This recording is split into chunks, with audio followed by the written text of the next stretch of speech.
Hey guys, welcome to the Streamlit tutorial. I am Avra. I'm a PhD student in the field of biophysics and I often use Python for my data visualization and also for data analysis. And since last 1 year, I have been using this very popular Python framework called as Streamlit.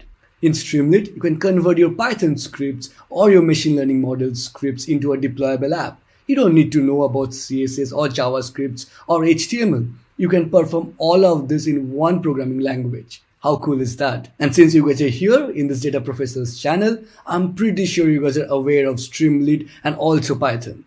So in today's video, we'll cover a few more aspects about Streamlit, starting from working with Streamlit, where we cover the tips and the tricks about Streamlit. Then we go to the Streamlit's linear flow. And then finally, we cover the components, the various components built by the amazing Streamlit community.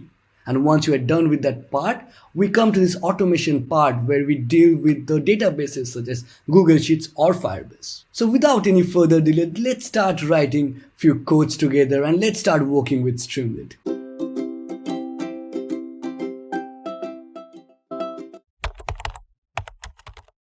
We've already imported Streamlit module and we added a header in our app.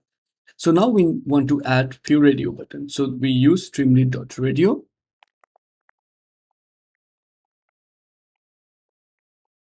We save these few lines of code and we run in our terminal. We open it on localhost and we see the radio buttons out here in a vertical form. Now our main aim is to make it in a horizontal form. So for that, we go back to our editor and we add this line of code where we're asking the widget, the radio widget, to be in a row direction out here. That's all. And we save this again. And if we go back to the local host and we press always rerun, now we see the radio buttons are in horizontal form or in a row form. Highlighting the text often grabs users' attention in our web application. So I found this very cool Streamlit component library called Streamlit Annotated Text. So I use this using the pip function. I installed it first, and then from the annotated text, I imported annotated text module. So if we see the normal text using the streamlit.write function, it looks something like this. But once we use the annotated text function, it gives a very cool appearance like this. So this actually helps us to highlight the text within our web application. So let's say you want to change the color of your web application. For that, what you need to do is you go to settings, and then you go to edit active theme. Out here, you can easily change the background color. So let's say for time being, I put it as dark green for the sap green color. And then I change the text color. So it's white. And I also change the secondary background color. So maybe grayish. That's all. And then I copy the theme to the clip. So I press this. Once this is done, all I need to do is I create a new folder out here called .streamlit. And inside .streamlit, I create a new file called config.yml. So this config.yml is now populated with the theme which I copied. So if you see whatever the theme I chose out there, it's pasted out here. That's all. So once this is done, whenever we run the app in our local server, it always takes the exact theme which we keep inside the .streamlit folder. By default, any Streamlit app takes the name of your Python script.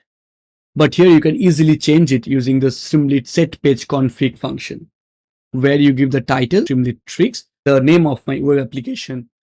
And you can also change the icon of your web application. I just load the PNG image, which is in my local folder, using this module, and then I use this variable page icon. That's all. And as a result, I get this particular image as my web application icon.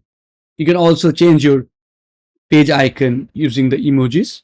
You can put any emoji's name out here and you can use that as your page icon. It's a very easy and very simple way you can modify your web application. By default, Streamlit comes with this main menu, which allows us to access different types of function. And also it comes with this footer note called Made with Streamlit. At times, we may require to remove these two features in our web application. And this can be done very easily using few lines of codes. Let's see how we can do that. We just need to write this particular line. Here we are trying to hide the main menu style and also the footer, it's hidden. As a result, what we see out here, our main menu is missing and also the footer is missing in our web application. Highlighting our data table or data frames can be a very intuitive way to understand our data set. So here I just made a very quick small app in order to demonstrate how highlighting data frame can be useful for us. So we have a group of students whose age vary from 18 to 25. Anyone's age under 21 is marked in red, above 21 is marked in green. This is already visible out here. Now let's say we make a change here. So let's say I make change in Bob's age, which is from 20, I make it to 21 and I confirm the age. So we see the coloration out here change from red to the green. This can be done in a very few lines of code. I just took that part of the code. One of the main function is to define the color. So we have an input as value. So any value which is above 21 is getting the color green and under 21 is importing the color red, and this one we take as background color. So the function returns the background color with the color name. And then we use this in our data frame. We use it as a styling. So we apply this to our data frame and we apply it in the column or the subset called age, which we see in our data frame. That's all. So just few lines of codes, and in this way we can actually give a very intuitive way, in a very quick way we can separate our data sets. So I hope you guys enjoyed this very few simple ways to make our Streamlit web application look simpler, better, and also in a minimalized outlook. If you have more ideas as such, make sure that you write down in the comment section below. In that way, it will be helpful for me and also for others who come across this video. So let's say you have a multi-select option or a radio button, or you have some select option, anything, and you click on them, and every time the app runs from the first line of your code until the very end. So there are some circumstances where you don't want the app to behave in that way, this linear direction of Streamlit's app flow. You don't want it that way. So how can you manipulate, or what are the strategies which you can adapt in this kind of circumstances? So let's see how we can fix this linear flow of Streamlit's app on every rerun. Let's do that. So first I will demonstrate the linear flow of Streamlit with a very simple app. So for that we need three modules. One of them is the Streamlit itself, the pandas, and the plotly. And I will give a header to this app called the fruits list. And then I will create a dictionary. And from the dictionary we will create a data frame using the pandas module. And then using the Streamlit button syntax, we will create a widget, a button widget. And later we will load our data frame using that button, and we will display the data frame within our app. And finally we'll give another widget called the radio. With the radio button, the user has two types of plot option. One of them is the bar chart or the pie chart. So if the user opts for the bar option, user will see the bar plot, and while if the user opts for the pie option, the user will see the pie chart option. That's all. It's a very simple app, and it takes the interactivity of different Streamlit widget. And let's now see the linear flow of Streamlit app. So the app is deployed in my local host, and let's click the load data button. And now we see the Streamlit data frame, which is displayed along with the plot type, which is a radio button, either the bar or the pie chart. And automatically, since the bar was the option, the bar chart was the option, we see the bar plot out here.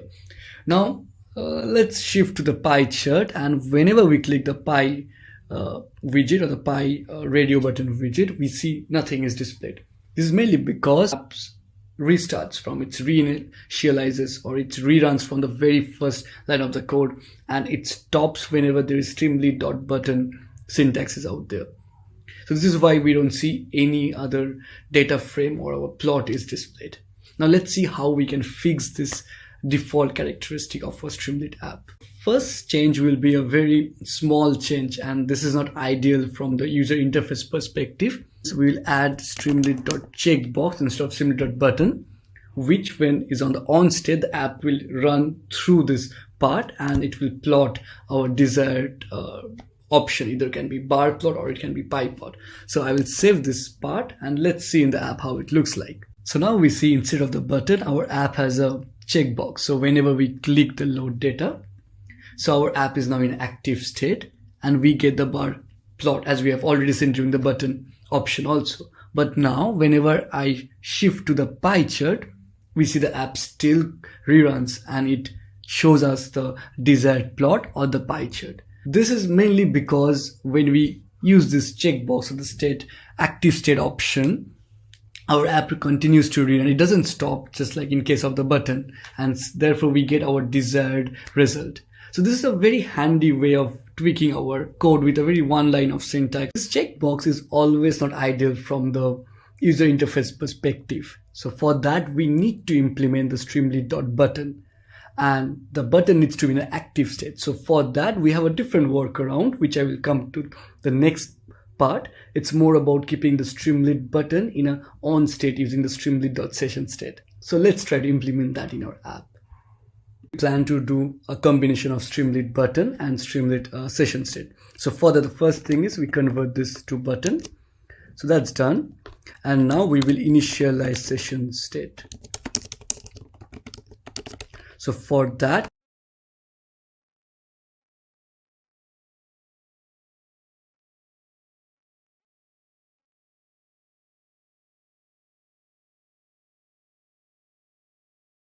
we give a if statement in this way. If load or st the session state dot load state, if either of it, we say that this part st the session state dot load state, first time it gets true. So if either of them works, then we run the rest of the script. So that's all. And now let's see how the app looks like. Okay, so for that we go to the app and now we restart our app. Okay, and now we load our data. Okay, so we see the data frame out here with the bar plot. Now let's see if our trick works or not. Now I click onto the pie. Okay, so it's working. So this is one way where we have our load data option. Along with that, we have the linear flow of Streamlit it's kind of working with our change in our widget option, you see. And this what's happening is basically either the load data button, which allows the data to be loaded and make the plot.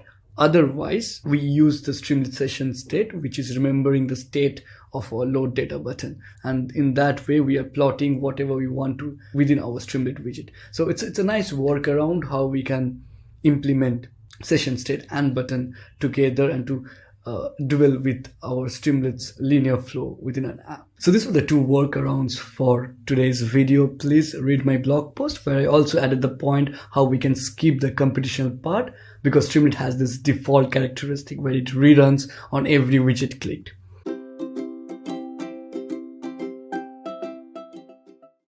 As I mentioned before, that Streamlit has a huge community and it's very popular among its community members. And there are a lot of components of Streamlit which are built by its community members. So if you want to look for those components, what we need to do? We need to first come to the Streamlit homepage, streamlit.io, and here is this community button. I just go there and it comes here, and here is this particular search box. I'll just search for community tracker. So if I look for it, the first option comes as this Streamlit Components Community Tracker, and this is very well maintained by one of the Streamlit creators, Fanilo. He started to maintain it. Now everybody who builds some new components plug it out here, right? So there are a lot of components starting from AG grid, or you say annotated text, 3D molecule visualization, plotly events. All these components are maintained and kept properly by its community members. So if you're interested to know more about its component, visit this place.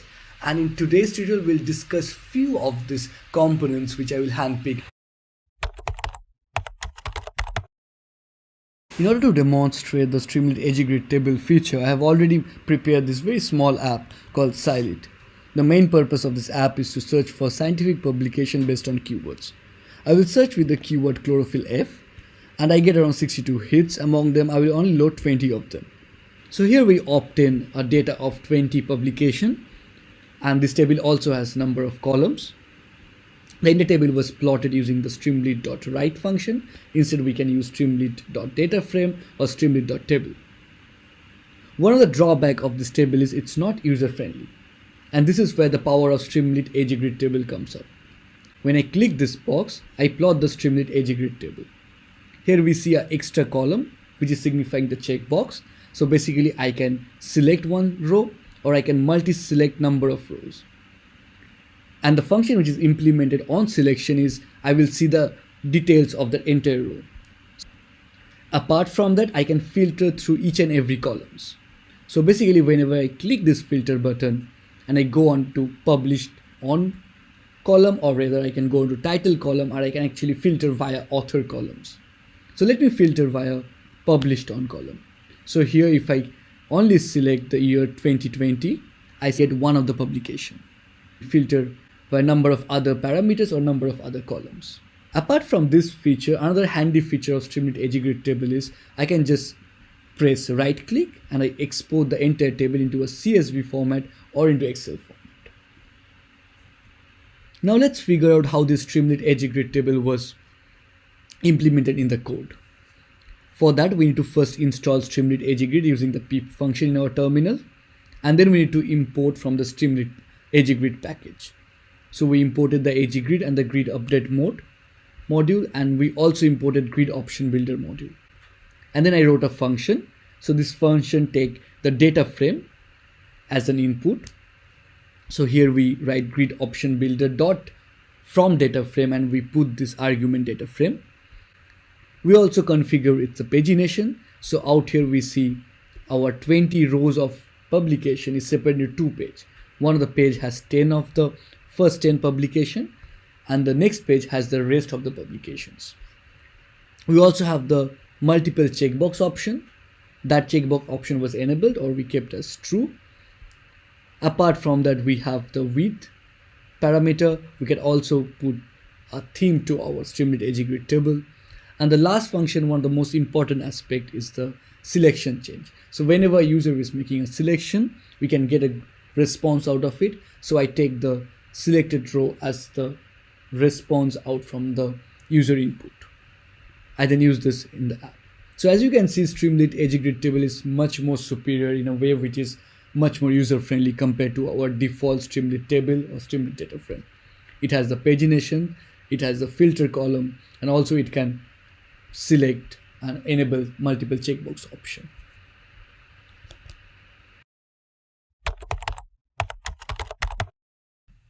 So now we will explore a very cute component which is made by Akansh Kumar called Streamlit Card. It's like a very small card where we can see our progress bar. So if you have any data, you can just show your progress bar there with the percentage of data loaded or number of data out there. In that way, it's very useful for our users to have a nice idea of your data sets. So it's very easy to install. Also, you just use the pip command and you just install pip install or pip3 install Streamlit Card. And then you can use from the package from Streamlit Card, you import the module and you use it this way. So I will try to implement this in our present app and let's see how it works. So we use it this way, Streamlit Card, and let's see the options which we have for it. So we have a title option. So let me pull the title. So this is mainly for the publications loaded. So we write it this way. And next, the unit can be in percentage. So we'll try to show the percentage of our selected publications, and then we have to put a value. So for the value, what we can do is we take the length of the selection, we divide by the total length of our data frame, and then we multiply by 100. So as a result, we get in a publications. So I think that's enough for time being, and we can just see how it looks like. Make few selection. And then we see the percentage of loaded is 10% is selected. So out here is around 20 of it. So we just select 2 of it. It shows around 10% is loaded. I'll just make another selection. It looks around 15% is selected. Let me show you the progress bar out there also. So for that, we'll just add one more argument there, progress, and we just say true. We check the boolean true and we save it. And now if I go back to the app, and we will see how it looks like. So now if we see in the app, it shows the progress bar out here. So let me check few more. We make few more selections out here. Now the more selections we make, we see the progress bar which is in real time, it's changing. we can have, like, we have now 50%, and now we have more than 50%. It changed to blue. So that's a very cool feature, which you can implement in your app, and it's very easy to use, and it's a very cute component which we can add, web application, and which gives a very nice visualization. So let me show you another very cool component, which is the Streamlit Loti animation component, which is built by one of the Streamlit creator, Fanilo, and he made this component. It's very easy to install. You just need to use pip function, pip install Streamlit Loti, that's all. And once you have that, and also you need a Loti URL. For that, all you can do is you go to this free Loti animation, you see to Google search it, you make your own account, and then you go to discover and you go for free animation. And then let's choose any of them. So we choose this spooky ghost one. All we need to do is from here we copy this Loti animation URL. So it's in .json. So we copied it. So before we paste that URL, let me show you, we need one more extra module, which is the request module. And we need this just to accept your URL, and then it's sending a request using this request.get from this request package. And if there is a status which is not 200, that means nothing needs to be returned. And if it's fine, then we return .json. That's all. So we will implement this. First of all, whatever I copied, the URL, we will paste it. So why we will use this in our app? So we will use it when there is no keyword. So basically a user doesn't have any keyword. There we will put this animation, just to remind the user that there must be some keyword, otherwise it will be a ghost. So you have to use a keyword in order to search for publication. So here I will add the URL which I copied just now from the Loti web page. So we have this, and now what we can do is we just check for the response. So load Loti URL, and we put this URL out here. So basically this is a res.json, that's all. So with this, we'll have the JSON object, and once we have it, we need to use our Streamlit Loti function. So for that, what we will do is we need to import on the module. So it's like this: from Streamlit Loti, we'll import Streamlit_Loti, and we will just use that function out here. So we write it this way: Streamlit Loti, and we give the input as res_JSON. So let's see how it works. So if you go back to the app, this is what we see now. Let me see it. So if let's say I just delete this chlorophyll F, and oh look, so we have the ghost. So whenever there is no keyword, this ghost will turn up. So let's say again I have this some keyword chlorophyll, and I just search, the ghost is out. So it's very easy and a very nice way we can have some nice animation out there. So I hope you guys will like this Streamlit component which is made by the community, and try to implement it in your app.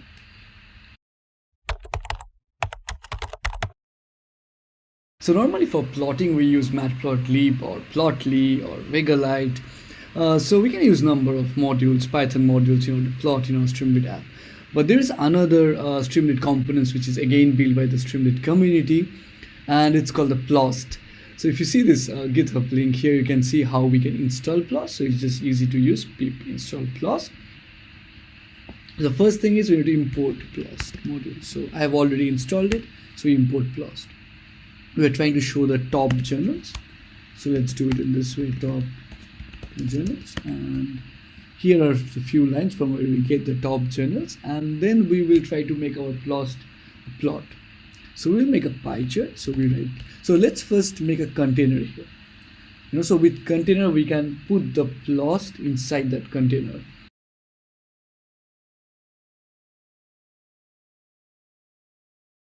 I think this will be enough to just make a quick plot. So let's do that, and we save it.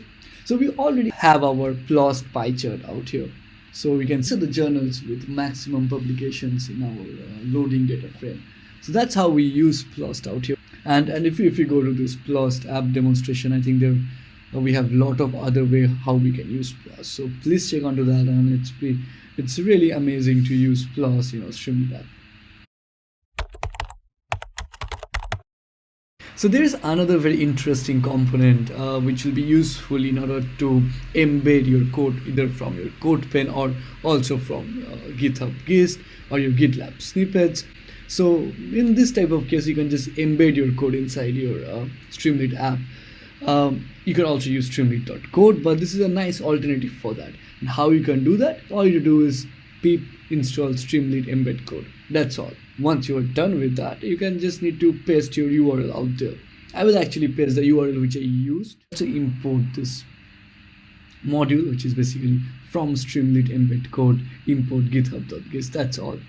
So once you have done that, all you have to do is github gist, and you just give the argument as git link. That's all. So in the app, I have this code which I used in order to build this demo application called Streamlit, and you can find the entire code out here. So I hope you like this component where you can actually embed your code from anywhere.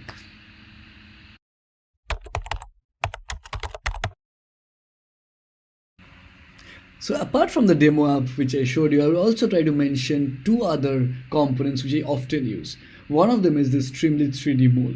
So Streamlit 3D Mole helps you to visualize your protein structure, which we can obtain from the protein data bank, how it works and how we can implement. If in case you have seen my previous video where I try to automate Streamlit with Google Sheets, out there you will find I made a database of all the chemical IDs. Here you can make a database of your protein PDB structure, so you can obtain anyways a PDB structure from this particular website, and you can always download it, or you can actually access via the PDB ID. So let's install the stmole. So we install pip install stmole, and all we need to do is we need to use this few lines of code, and it has its automated user interface. So I pasted the entire code out here. Now I will run it and you will see how it looks like. So once you run it, it looks something like this. It has this user interface. So all you do is you need to drag and drop your file of your choice. So I will just drop one of the file which I want to. So it will be a GFP protein which I already downloaded from the protein data bank, and I will just drag and drop it here. So you see it's there, and you can make a lot of changes. So first I will make a cartoon out here. I'll press this, so we see the GFP out here, and then I will add some color to it. So there is already some buttons out here, so I make a color out here. So you can see how intuitive and how easy it is to use. When I saw the code out here in this particular GitHub page, and it was a hack of this 3D mole.javascript. So I will go to that page. So this is the page, okay, and we can actually make our own. And how we can make it, we won't make a component, but we can easily use it in our own Streamlit app. So from here, I will take few lines of JavaScript, and we go to embed, and what we can do is we can just copy this particular line. We just copied it, and now I will implement it in the code, and we'll just make our own 3D mole app.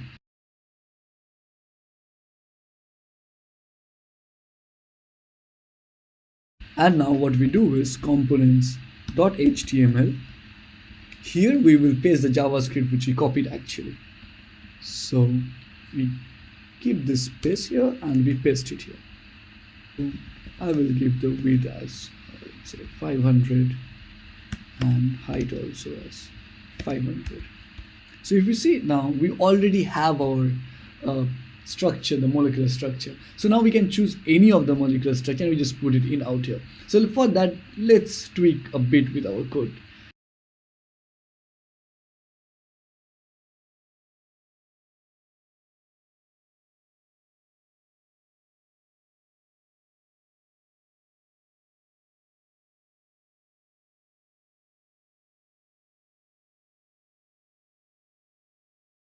And now what we can do is here, if you read the script here is the place where we give the protein ID. This is one of the protein ID which we have used. So that was the structure which was shown in the app. So what we will do out here is we remove this part, and here what we do is we write format, and here we put the ID. That's all. So basically whatever the ID the user change, we can change our molecular structure based on that. It's a very easy implementation of the same molecular visualization which we see, but it's not a component level. For that we need to make a lot of changes. But it's a very quick implementation of the 3D visualization. So let's try to do it and let's see how it works. So for that now, all you need to do is you need to get some protein ID from the protein data bank. So let's go to the PDB where we find number of proteins and we will try to get any of this ID. So from here, let's search for green fluorescent protein. And if we search for it, we get this first one, 1EMG, and we copy it. What we do is we paste it here and we run it. And we see the protein which you wanted to. Now, in case you want to change the entire view of it, so for that we go here, make the data style cartoon, and maybe make it a coloration of spectrum. So let's add that parameter also in our code. Here we add this feature also. So our protein has a color spectrum, so it has this different colors which we didn't see it before. Let me just add last change out here. It's very fun to play with this, so let me add one more feature to it, data spin, and we implement that in our code. Figure a place here, and we make the speed little less, and we give the spin axis as it's a Y. I think that's cool.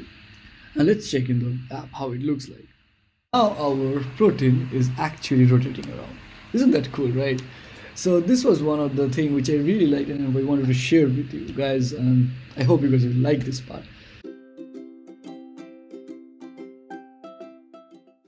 So recently I bumped onto this particular article which was published by Streamlit itself, where they said how to connect to several databases. One of them was Google Sheets. So I thought Google Sheets is one of the most commonly used database for us. So in order to connect to Google Sheet, what we need to do was very well elaborately written in that particular article. I will just pull that up here. So yeah, in order to connect to Streamlit database, you have to obtain few of these. You have to create a service account key. You have to have a key file. It's very easy to use. We just need to follow this, and from there what you get is a .json file. So if you download the .json file, what all you need to do is you need to create a .streamlit folder. So this folder will be within the folder where you have your Python code to run your Streamlit app locally. So if you go inside this .streamlit folder, you have the secrets.toml file. So everything which you receive from the content which you copied from this particular .json file, paste it here. That's all you have to do. And then one of the important part is link your Google Sheets with the service account. So once this is done, what we can do is make a very simple front end using Google Sheets as our primary database. So what I did actually was, I would like to demonstrate here. It will be a nice overview of it. I'll pull that up here. So here it comes. So it's a very basic front end using the Google spreadsheet. So what we have here, we have a database of several chemical IDs. From where I obtain this chemical ID, it's from this particular website called PubChem, where scientists and these chemist people really go and in order to understand the particular chemicals, they search it here and they get a lot of chemical IDs out here. We can download this entire sheet of files, 50,000 of chemical IDs based on COVID-19 search. And I took around 50 of them. So I made a Google Sheet file which is kind of connected with my API service key, and I made this worksheet called CID, which is chemical ID, and then comes up ending chemical IDs. So this is the means where your users can act with your app. So basically, if your user puts some name like 456 out here in your app and they confirm it, so basically all this particular new CID is coming to your database out here. So if you see out here, soon it will be showing our confirmation message. It's updated to Google Sheet, and we see it's coming here. So here everything what your users are inputting is coming to our sheet, and then you have your main database. So whatever you like from this database, you can actually transform to your main database. So this is one of the aspects. Other aspect is, whenever you go through your database, you search any of them, you run it, you come to have some information about your molecular weight or molecular formula, and also you get a visualization how it looks, the chemical content.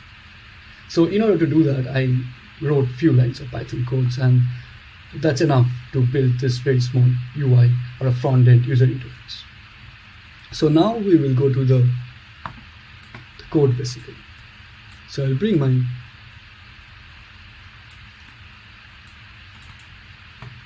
file out here, the snippet out here, and I will actually make myself smaller. How to do that? Oh, hi guys. Oh, perfect. So let me put myself here. Everything is set. So we have imported few models. So one of the model is like the import Streamlit, as we know, pandas, because we have arrays of data. Then we have this Google spread panda. This is one of the most important module out here, because we actually extract all the information from that Google spreadsheet, and we also need to authenticate ourselves. Then a very relatable module based on this application is this pumpkin pie. And for my particular computer right now, I always need this in order to disable the certificate verification. Maybe some of you need, so I just put it here. Then we start with this create a Google authentication connection object. We enter the scope, we enter the credentials, and we say in the credentials that the secrets can be fetched from our secrets.toml file. So this is where the purpose of the secrets.toml comes. We create our client. So we name our spreadsheet as database. As I showed before, the spreadsheet's name was database. So we connect to the spreadsheet, and let's check if the connection is there or not. So what we need to do is very simple. We need to write st.write.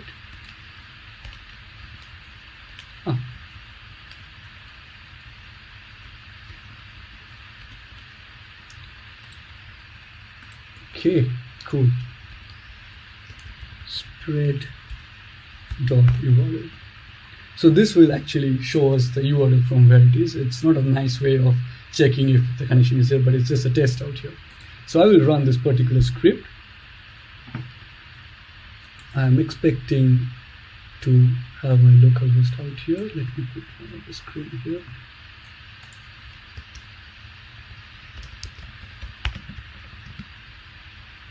Run. So yeah, it starts to come up here. So here we have the Streamlit chemical inventory already.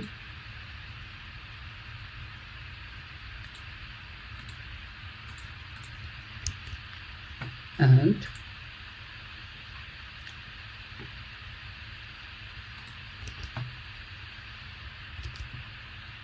so let's do all this Avra. Let's see what if is there any change or not. Yeah, so look, we already get the spreadsheet name, I mean the link actually basically. So if you click it, we can go to that. So we are not showing this in our real UI. It's just to show that, make sure that the Streamlit is connected out here with the database. So this is our database basically. Let's close this page. Let's come here. So let's start writing few stuffs. I would kind of focus on the code now. I will mainly copy and paste from my previously written script. So it's just a copy paste, but I will go through each and every codes. So let's do that. So now since it seems like it's working quite well, what we do out here is we call our spreadsheets out here, and then we have the function. So the three main functions out here is to get all the spreadsheets name. We have this particular CID, the compound IDs, and also we have this what is called out here, as we saw before, is like the one where the user can send their request. So that, forgot the name actually. So that's called as pending CID. Yes, perfect. And another one is to update the CID. So that's something, three functions which we have, and the load spreadsheet also, where we can load the entire spreadsheet. So how we do this? So the first thing is, let's try to put a header. We already have check whether the sheets exist and throw sheets to the users. So for that, let me copy this part.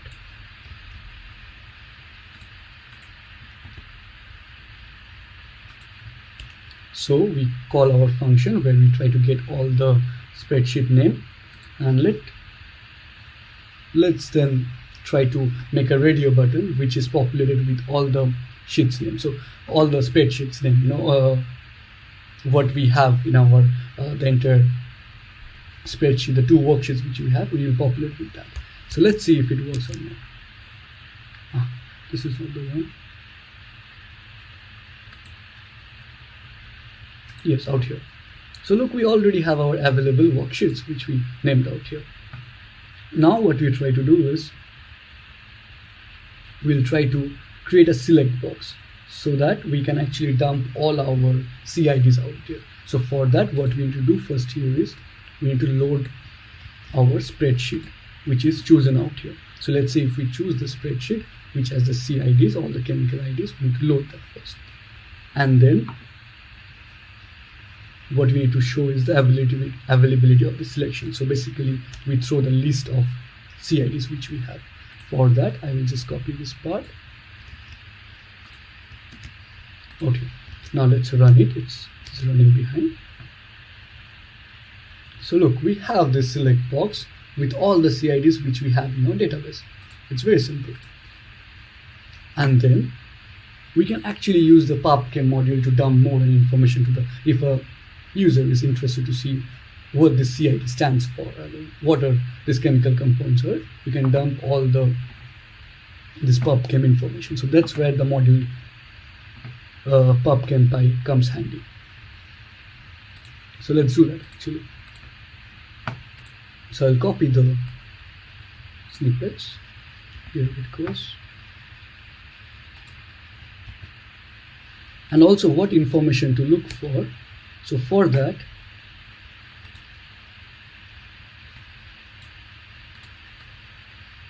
I will also copy here this part. Okay, so let's see now how it looks.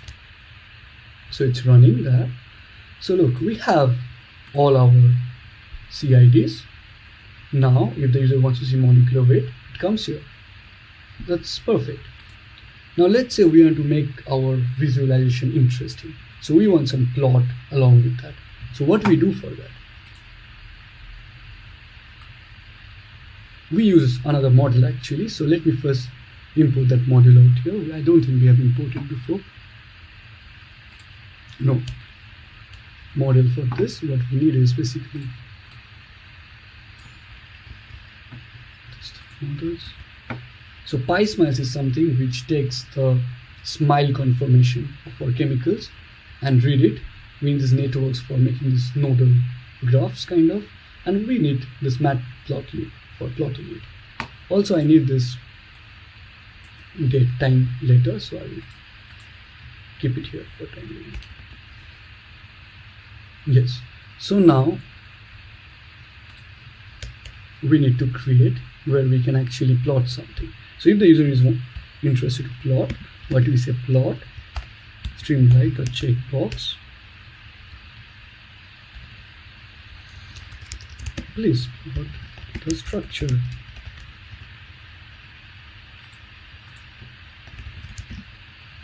So here, and then we say if plot, we will put the snippet here. Let's do that.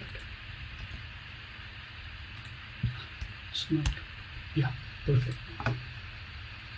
So let's see what this gives us now. It's running. I hope it works properly. No. So we get an error. I see. So this will be check, sorry, my bad. So we have this, we press it. So here we get the structure or the smile structure of our chemical compound. Now let's say we have to make this place where other users with whom, let's say, the owner of this database have shared this app, so the other users can also add something. For that, what we need to do is, let's say we add checkbox.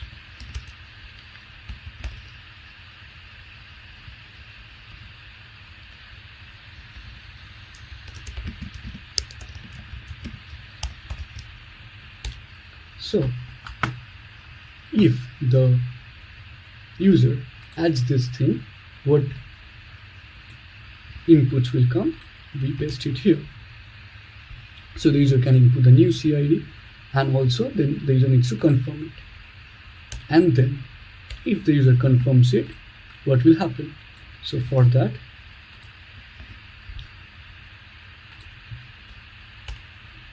if the user confirms it, so then we will actually take the date time, the current user's usage time, and then we also make a data frame there, and we just kind of append to data frames, and then we just send it back to our spreadsheet. So that's all for this.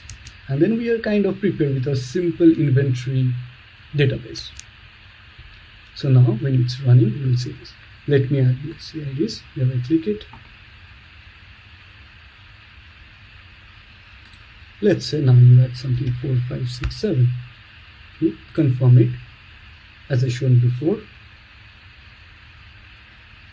To make it much more faster, we can add this Streamlit.catch to make this process much faster. Then all of this won't run, only the specific functions will be run. That's a very powerful function which Streamlit has. But nevertheless, so we add something in our pending CID 4, 5, 6, 7. Just now it is added right here.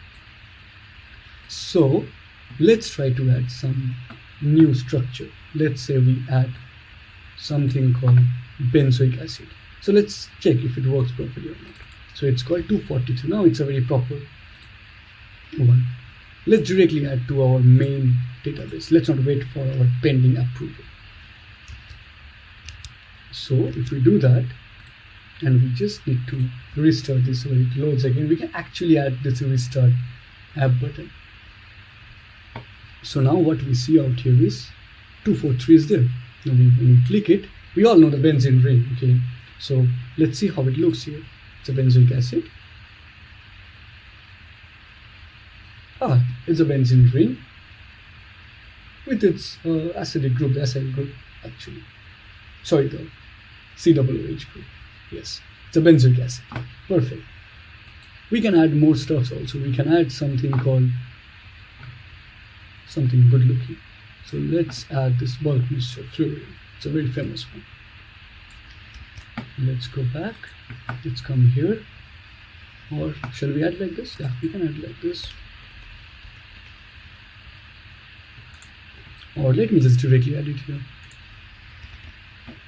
Otherwise, anyways, I have to take it back since we are not automated yet in that way.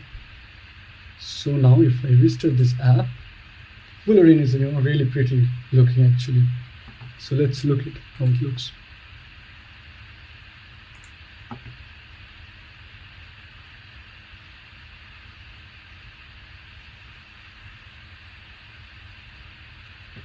Please plot the structure for me. Here is our Mr. Isn't it amazing looking? Yes, it is. So just with few lines of codes actually, we can, I'll come back. Yes, perfect. So just with few lines of code, we can make a very simple front end with Google Sheet as a database, which is very powerful actually. We can always access it. We can add more buttons to it. We can add a delete button to it. We can make some, let's say, some password protection where we add another sheet out here. We only allow the people whom we know, and only they are allowed to fetch data and add data from here. So a lot of things is possible. It's an enormous extensibility when we have Google Sheet as a database. So I hope you guys like it. I hope you guys will try it. I will for sure leave a link to the code which you can access. And if you like it, please let me know how is it. Give me feedback. If there is some bugs, please let me know. And just give me more ideas how this can be extended or what more can we do with this database. So that's all for today. I plan to demonstrate a very simple web application using Firebase and Streamlit. Out here, Streamlit serves as the front end or as the user interface, whereas Firebase serves as the main storage unit or as the back end. Firebase is really helpful when you need to have a real-time data sync. Also, it's useful for multiple user authentication. It can also be used when we have to store any image or any TXT files or PDF files. So I have already built an app using Streamlit and Firebase. I plan to demonstrate that at first, and then later we will try to configure our Firebase console and try to integrate Firebase within our Python codes and try to build a web application using it. So first let's jump onto our web application and let's see how it looks. So I've built this very simple web application where I named it as a workplace post. So the main idea behind it is where a group of people or a community of people can come together. They just need to create their account and then they can share their posts and their ideas and also upload their profile photos or share some images out there. All they need to do is create an account out there. And all this data given by the user is stored in Firebase database. So let's create an account and let's see if we can just interact with the web application out here. So first I will actually create an account with a very random email. So let me put random@gmail.com. We put a password here and a username. So let's say user1 and then we create an account. So what we see, our account is created now. Once our account is created, we can actually log into it using this drop down menu. We press login and we just need to enter the checkbox, and now we are already in the home of the user1. Now we can make our first post here. So let's say this is my very first post in workplace post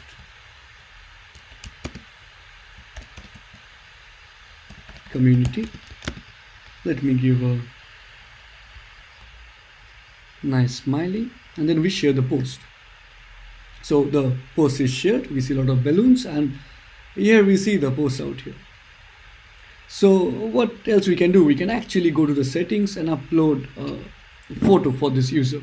So for uploading the photo, all we need to do is copy the path from a local file and just paste it here. Here is our folder and I will just copy this particular path of this image and then I will paste it here. Click the upload button and we have uploaded a profile photo for user1. Now if we go to home, we can check the profile photo out here with the post which already there we made before. Now if we go to workplace feeds, here basically we can see feeds or already updated posts from our other colleagues or other people who are in the same database. So basically apart from user1, there is another user whose name is Avra. So basically I've already created an account there. If I press show profile, I can see Avra's profile photo and also one of the posts which Avra has already made beforehand. So this is a very simple web application which brings people together and users can create their account and then they can share their ideas and their views out there. So we'll now go how we can create this particular web application. In order to do that, first thing we need to do is we need to configure our Firestore console. So for doing that, we go to this website of Firebase, we go to console. So right now I was using this particular database which I named it as Streamlit Firestore demo. This is a project which I made. So we'll add a new project since we are rewriting the codes now. And I will add a project here. I just need to add a project name. So let's say test Firestore Streamlit. And we continue here. Once it's there, we again press continue. I think default account is fine. And we press create account. This will take a bit of time in order to create. So we're already inside the project which we have created. Now we go to the project settings. If we scroll down below, we see there are no apps yet registered. So in order to register the app, we have to go for the web app registration. We see three options here. One of them is Android, another is the iOS. But we go for the third option. We click here and we give a name to our app. So let's say test app and we just click register app. So once we click it, we'll get few configuration key. So we need to copy that configuration key and paste in our code. So here we see the configuration key. I copy from here until here, that's all. And then we press continue to console. So once we are inside console, we need to initiate few more stuffs. So one of them is the authentication. So authentication enables a lot of users to sign in here, and we get the user's information, user's email ID. So we press get started. Out here, we need to enable email and password. We press save. The other thing is the real-time database. So basically, whenever a user is making a post or sharing a photo, all of them are fetched in this real-time database. So we create a database. We choose the Europe West one, a real-time database location, and we press next. We start in a test mode and we enable it. Last but not the least is the storage option. So for that, we press storage and we press get started. And next, let me choose the Europe West location, and we are done with it. So we created a bucket where all the images or the profile photos of the users will be stored now. Once these are done, we go to our code, we start writing few lines of codes, and then we can create this particular web app which I demonstrated in the beginning. But for today's video, I will just stick to the user authentication part. And for the coming or the part 2 of the video, I will show how to create the post and also check the other users' posts in the same database. So as you can see that I have already pasted the copied configuration key. I will paste it again, the real copied ones. So this was what we copied, but I made few more changes here. So I just added one quote here for all of these variables. Apart from that, I also added a database URL parameter. So from where I got this database URL parameter, so if we go to our project here and we go to real-time database, here we see this particular URL. You just need to copy this URL and paste it in your code. That's all. So let's start writing our codes. First and foremost, we need to import few modules. We import Firebase. Out here, Firebase is one of the most important module. We use Firebase in order to authenticate our app and also send real data to the real-time database. Firebase is basically a Python wrapper of Firebase. We also import Streamlit.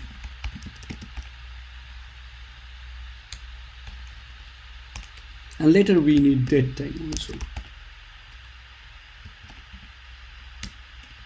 If we need more modules, we'll import it later. Now we need to initialize our app. So for that, we will write Firebase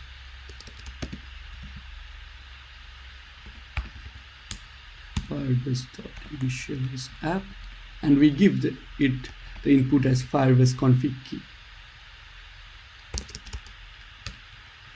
Okay, and now we create the auth object. So auth equal to Firebase.auth. We also need to initialize our database.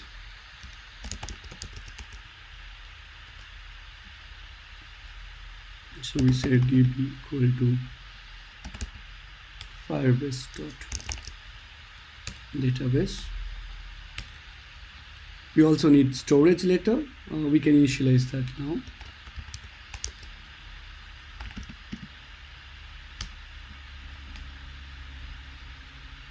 Okay. With Streamlit.sidebar title, we say our community app. So we create a sidebar where we put this title. So in order to let multiple users authenticate, we give them a choice. So we give choice to them. Say Streamlit.sidebar select box. So basically it will be a drop down where we name as login sign up, and then we put two options. One of them is login, another should be sign up. That's all. Now we give the option to input an email address of the user. So we say Streamlit text input. Since we're doing everything inside the sidebar, I will add sidebar here, and we say please enter your email address. Along with email address, we also need a password from the user's end. So we again give a text input box. Yes, so that's all we need out here. So let's see how our app looks right now after we wrote this few lines of codes. So we save it here and we open our terminal and we just fire Streamlit here. So we write Streamlit run test.py, and if we now check our local server, it's already out here now. So we already have this drop down menu where user can either log in or sign up, and for signing up users need the email address and password. So those are all already here. So our app is actually working now. So let's continue. So let me minimize the terminal now. Let me go here. So if choice is sign up,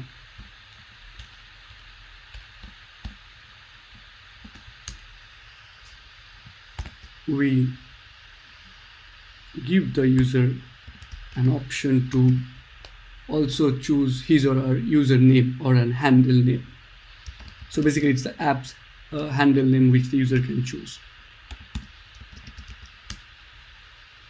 Again, we give a text input box. This input.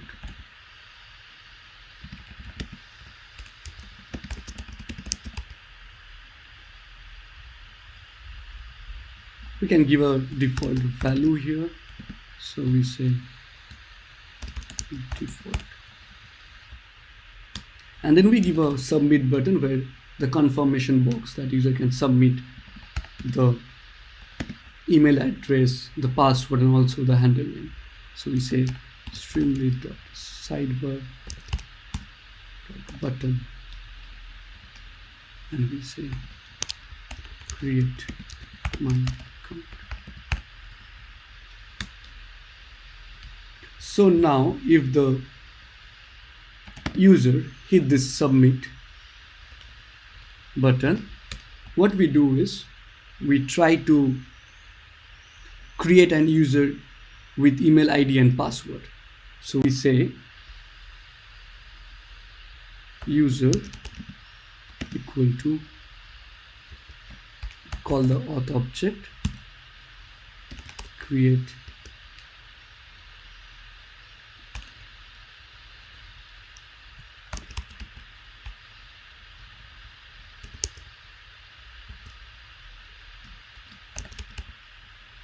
user with email and password, and we give input as email and password.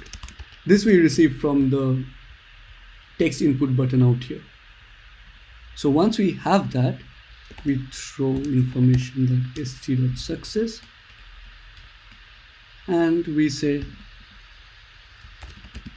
your account is created successfully. And also we throw some balloons in order to celebrate. Yes, so once this is done, let's first check how our app looks right now.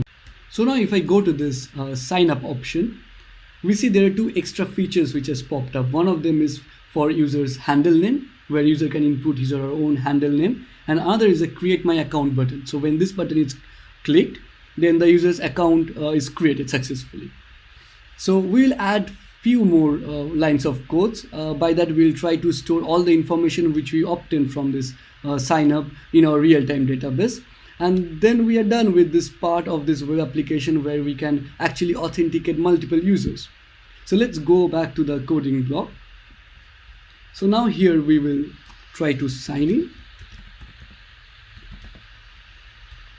So basically we will try to create a user variable, and we call the auth, and we will say sign in with email and password. Here we put email and password parameter which we obtained before, and then we will try to create a database. So if you look out here, we have a data structure, we have a database which we named as DB out here already, and then we give it a child which has this name called local ID, which we can actually call using this Firebase function. And each of this local ID will have subchild. One of them is handle and one of this ID. So let's try to write that down here. So I will paste it here. So we have a database, then we create a child which has the local ID basically, and then it has a subchild which we name as handle, and inside that handle we put this parameter which we get before the user's handle name. Now we will add further one more subchild within this local ID, which will again name as local ID, the subchild. And instead of handle out here, we will put as ID, as we mentioned in this particular diagram. And then we we set that ID as the user's local ID. So out here we're basically trying to keep a copy of user's local ID. That's all. So once this is done, we'll add few more lines of code. So one of them is we'll try to throw user information that welcome, you are successfully, your account is created. So we say welcome, and we put user's handle name, and we also give user information that login via something like the login drop down, like we just guide him or her how to log in now further. That's all. So now let's look how our app looks like. So for that, I'll go to the local browser. So it's a random email @gmail.com, and we put some password here, and we can also actually give a username, or let's say first user, and we press create my account. So if you do that, the account is created, there is some welcome message, and we direct the user how to log in further. Now the most important part is if we go back to our Firebase data storage, if we go back here and we refresh this part, we do that, we see our first user's email ID is stored here with this user's UID. It's a very unique ID which automatically Firebase produces. But if we go to real-time database, we see the tree structure which I've already shown you. So here is the user's local ID, and then the user's handle name, and also we keep a copy of user's local ID. So we can actually authenticate multiple users in this space. So we can add one more Gmail ID. Let me keep the same password, and we say user 2, and we again create the account. So again the account is created. We go back to our console. In real time we see the user's handle stored under the user's local ID, and if we go to authentication now, we see another email is out already there. So this was the first part of the web application, and this is mainly related to user authentication. So in the next part of the video, we'll try to allow user to log in using his own email ID and password. We will try to decorate the home page. We'll create a settings page where user can upload his or her own profile photo, and also the workplace feeds where user can check other users in the same community, which will be stored within this database. We have already given the user two choices. One of them is to log in and another is to sign up. So sign up is for creating the account, which we wrote out here. And then if the choice is now to log in, So for that, we allow the user to log in inside using this particular function, which is we call the auth object, and then we allow the user to sign in with the email ID and the password. This email and the password will be fetched from the Streamlit input box. And then we give the user the option to jump into pages. One of them will be the home page, other will be the workplace feed page, and the last one will be the settings page.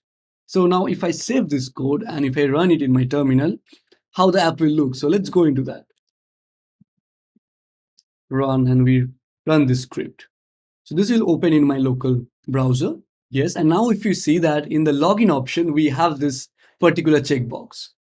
So let me enter one of the email address which we put before. So one of them was a random email @gmail.com, and the password out there was 123123.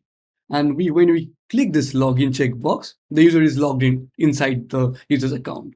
So here we get the three options. One of them is the home page, other is the work page, workplace feeds, where all the feeds from other people in the same database will be coming from. The last one will be the settings page, where the user can upload image or the bio. So here we will make two small changes. One of them is, if you see this option for the different pages, the home and the settings page, it comes in a vertical form. So instead of this vertical form, we'll try to make it in a horizontal way. And also, if you see the password input place, it is visible. So we don't want this password to be visible. For that, we just need to add an extra parameter in our Streamlit text input box. So let's do that.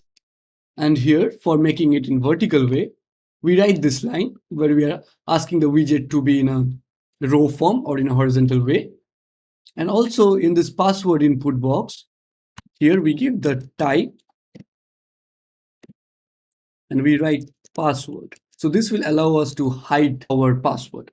So I will save this and I will go back to the app. So now if you see the web app, here we have the option to hide and show our password. And also this particular place where we can jump onto the different pages, the user can jump onto. Here we have this option in a horizontal way. Just add a feature in our display. So these are the two small changes we made. So let's first start with the settings page. So if you see out here, if the user choose the settings page, the first thing we do is we try to see if there's already an image or not. So the function of the setting page is to upload a profile picture. If there is already an image out there, we will write this few lines of code. If there is no, we'll use this else loop. So the first thing we see is the image. So this will be stored in our database. So let me go back out there and see how it looks right now. It will be easy to understand. So if I go back here, we check this part. If under the user's local ID, there is a particular branch of image, and under the image, if there is any image already stored or not. So if we go back to the code, the same thing we do out here. We try to see under user's local ID, and then we see in the image if there is any, we try to get the value of it, if there is any image out there already or not. So now since there is no image out there, we throw the user the information as no profile picture found, and then we give them the option to input the URL or the path from the local file which he or she wants to upload, and then a button to press the upload. So once the button is pressed, we try to upload that picture in our bucket or the storage bucket. So first, let's see how the storage bucket is. Right now, it will be empty. So let's see out there. If we go out here, the storage is empty. And this line of code is actually allowing us to upload the photo to our storage. Once the storage is there, we try to get the access of the URL using this line. And then we put this image URL, which you obtain here, inside our real-time database. So basically, we're expecting whatever image URL we get, it will be coming out here under the child called image. So let's save it and let's run it in our terminal.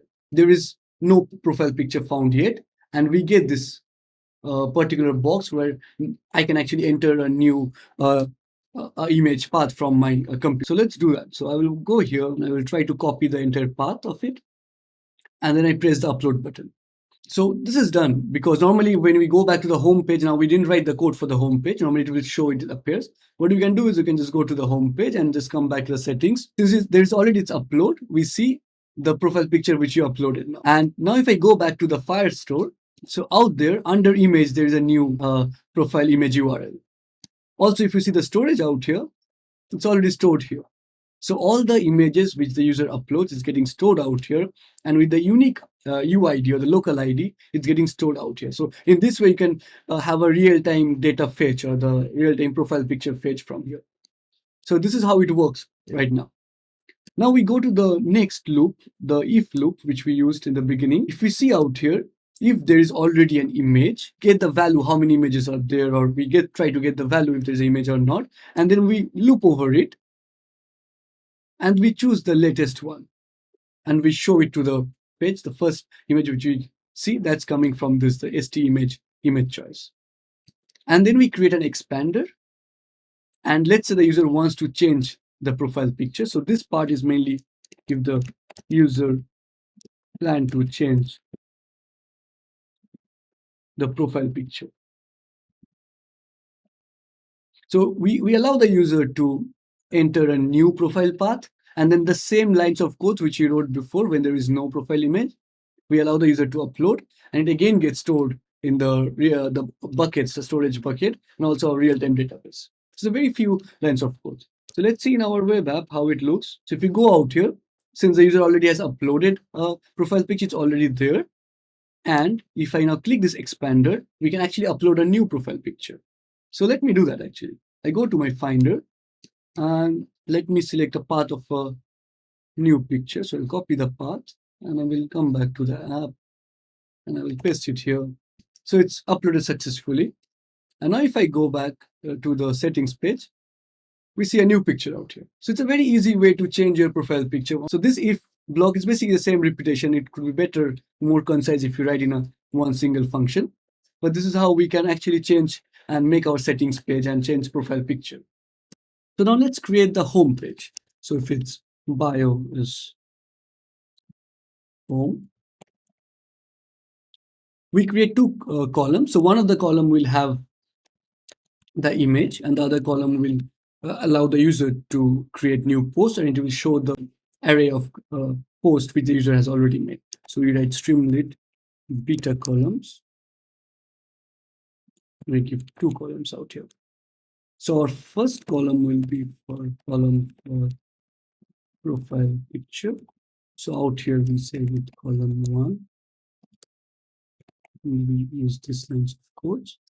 So here with column 1, we first look through the number of images which the user has already updated or not.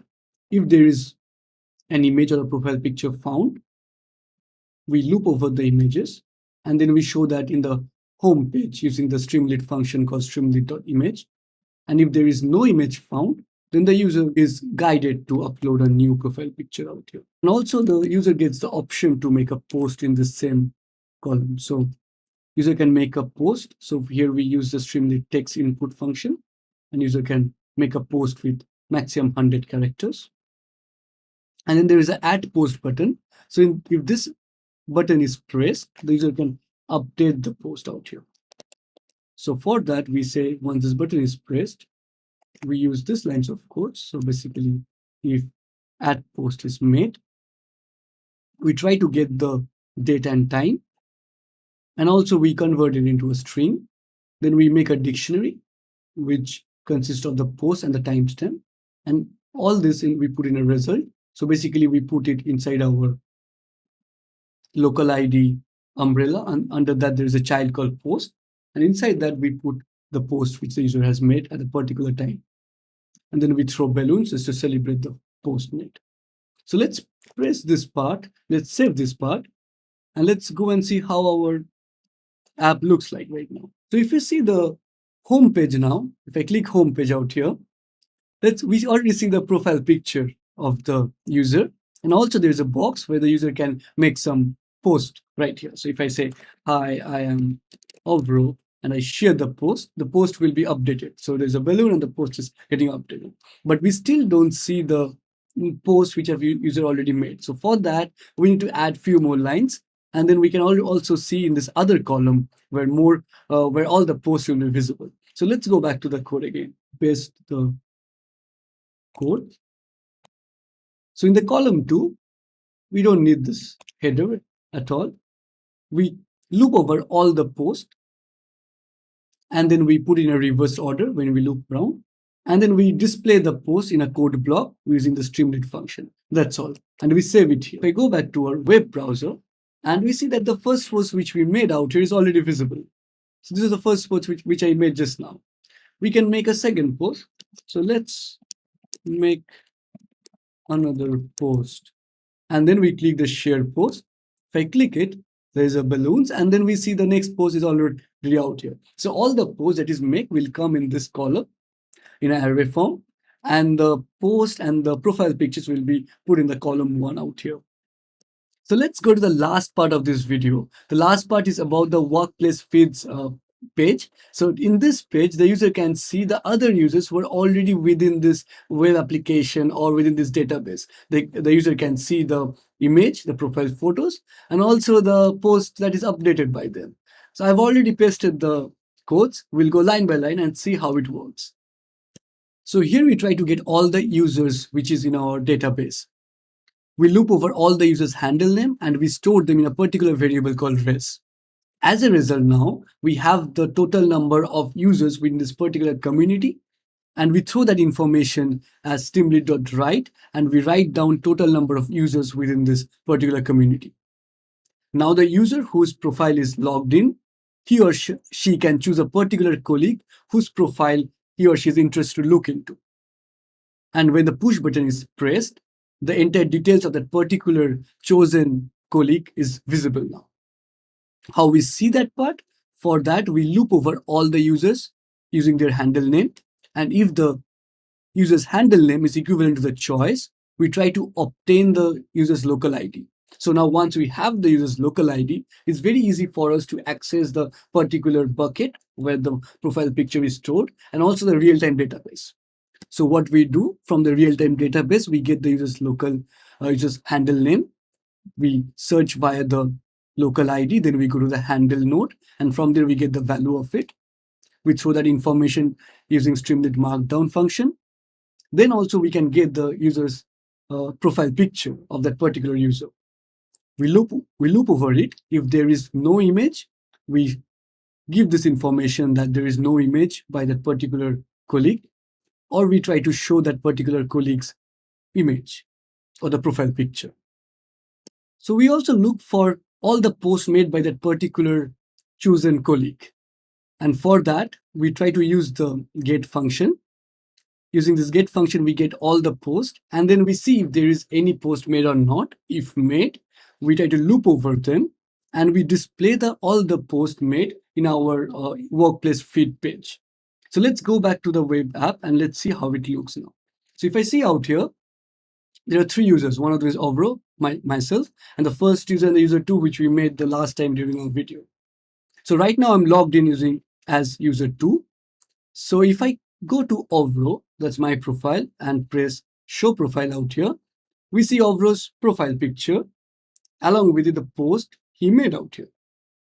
So it's very convenient in that way. Now let's say if I go to user 2, so user 2 has made no post or any profile. So if I click show profile, it's saying no profile picture yet. Go to the edit profile and choose one.